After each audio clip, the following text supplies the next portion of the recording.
va parler dans notre pépite de sport et de recyclabilité aujourd'hui, Noémie. Oui, 95% des chaussures de course sont faites à partir de pétrole et quasiment toutes sont fabriquées en Asie. Notre invité veut conjuguer activité sportive et environnement. Bonjour. Bonjour. Bonjour. Vous êtes cofondateur de Circle Sportswear. Votre ambition, c'est de vendre la chaussure de course la plus éco-responsable au monde. Vous l'avez créée. C'est la Supernatural Runner. J'espère que je le dis bien. Comment avez-vous remplacé les matières comme le pétrole ? Ça a été 3 ans de recherche avec nos équipes, à la fois des ingénieurs textiles et des partenaires. On travaille avec The Woolmark Company ou Arkema qui nous aident dans le développement de ce produit. Et en fait, on a remplacé, en effet, aujourd'hui, toutes les baskets sont à partir de plastique qui proviennent du pétrole. Et nous, on s'est dit, on est reparti d'une feuille blanche. Comment on peut réinventer ça ? Les matières, elles sont simples finalement, c'est des plantes. C'est de la laine, c'est des fibres de bois, comme le sweat que je porte qui est en fibre de bois aujourd'hui. Et du coup, tout ça, c'est naturel. Et en fin de vie, surtout, la grande différence, c'est que ça finira pas à la poubelle puisqu'elles sont 100% recyclables et biodégradables. Il faut savoir que rien qu'en France, il y a l'équivalent de du poids de 13 tours Eiffel qui sont jetés chaque année. Alors, vos vêtements, ils sont déjà en vente. La chaussure, elle est en précommande. Exactement, et vous avez 30 secondes en face de vous. Vous avez un marathonien, Tony Morel. Vous avez 30 secondes pour le convaincre qu'il doit passer une précommande de cette chaussure. Et, en termes sportifs, en tout cas. Bien sûr, déjà c'est un engagement. Comment on crée de l'impact ? C'est déjà une chaussure qui est développée avec des biomécaniciens du MIT. On a analysé plus d'1 million de foulées. On a aussi un groupe d'athlètes, une trentaine d'athlètes, des semi-marathoniens, des marathoniens qui co-développent ce produit-là avec nous. Je suis moi-même passionné de course à pied et marathonien. Et évidemment, quand on fait un produit, on a envie de courir avec. Elle sera légère, elle sera aux alentours de 260 grammes, avec un très bon amorti, du confort.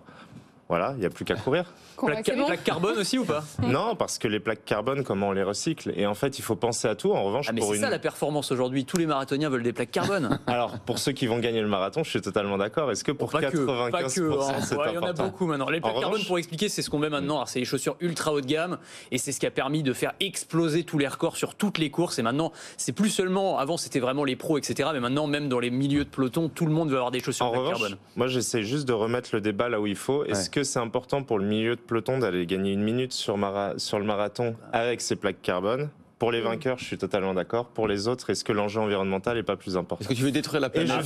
Je pense que du point de vue du coureur, le coureur, il veut gagner 5 minutes au marathon. La planète, à ce moment-là, il en a pas la bière. Et en revanche, on est en train de développer des plaques à partir d'huile de ricin, donc de plantes aussi pour les prochaines versions. Alors moi, ça m'intéresse pas du tout de savoir si la chaussure permet de courir vite. Par contre, sur la recyclabilité, c'est-à-dire qu'une fois, dire que c'est 100% recyclable, c'est bien, mais après, je la mets où ? Je la mets dans ma poubelle jaune, vous la récupérez, elle va où ? Exactement, donc on la récupère. En fait, on a 2 principales parties. La partie du haut qui est à partir de laine et fibres de bois. Il y a une couleur qui est undyed que vous retrouvez sur le site, qui n'est donc pas teinte. Ça, vous pouvez le mettre chez vous dans du compost, c'est biodégradable. Et ça, vous occupez de la collecte ? Alors, si c'est du compost chez vous, vous pouvez le faire directement. Sinon, l'autre partie, on s'occupe de la collecte, donc la semelle, on la récupère et derrière, on est capable de la broyer pour fabriquer les futures semelles sans perdre les propriétés techniques. Oui, mais... Alors vous proposez donc cette chaussure de running, mais aussi des vêtements fabriqués à partir de matières éco-responsables. Et vous vendez ces produits au sein des grands magasins comme les Galeries Lafayette, le Bon Marché. Il y a quoi ? Il y a au Vieux Campeur aussi, la Samaritaine. Est-ce que vous êtes aussi dans des points de vente spécialisés running ? Oui, on est chez 14 Running, on est chez Le Pape, on va rentrer chez Shinzo Running aussi à Paris et puis Terre de Running. Donc beaucoup de développement aussi puisque c'est notre cœur de métier, le running.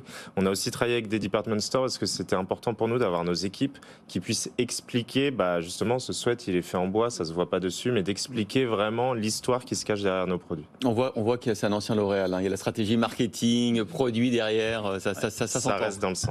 C'est hyper important en plus parce qu'il y a aussi un côté, je reprends l'exemple des chaussures, mais presque religieux sur les chaussures et les coureurs. C'est chacun a sa marque. En gros, c'est moi, j'utilise que ASICS, moi j'utilise que Nike. Comment faire pour les convaincre d'utiliser une marque qui est encore inconnu pour l'instant. On espère pour vous que vous deviendrez aussi gros que Nike ou ASICS et avec des moyens en recherche et développement qui sont forcément moins importants.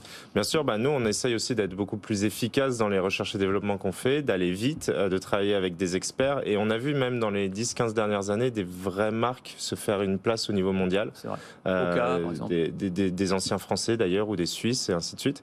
Et du coup, nous on veut construire cette confiance. Il y a un impact environnemental. Il faut savoir qu'on a déjà dépassé les 1000 précommandes en quelques semaines pour une livraison dans dans un an. Donc on voit qu'il y a vraiment quand même une attente très forte sur ce produit-là. Et en fait, l'idée, c'est aussi d'impliquer la communauté dans la création de ce produit. Donc ils vont recevoir des échantillons en avant-première. On va ouvrir les portes de nos usines pour savoir qui fabrique les produits. Et en fait, on veut que ça parte de notre communauté, on veut les convaincre et que eux-mêmes après en parlent autour d'eux. Et c'est vrai qu'il y a un côté religieux. Une fois qu'on adopte une chaussure de running, on ne veut plus la lâcher. Oui. C'est bientôt les JO de Paris 2024. Est-ce que vous avez déjà déployé des activations commerciales ?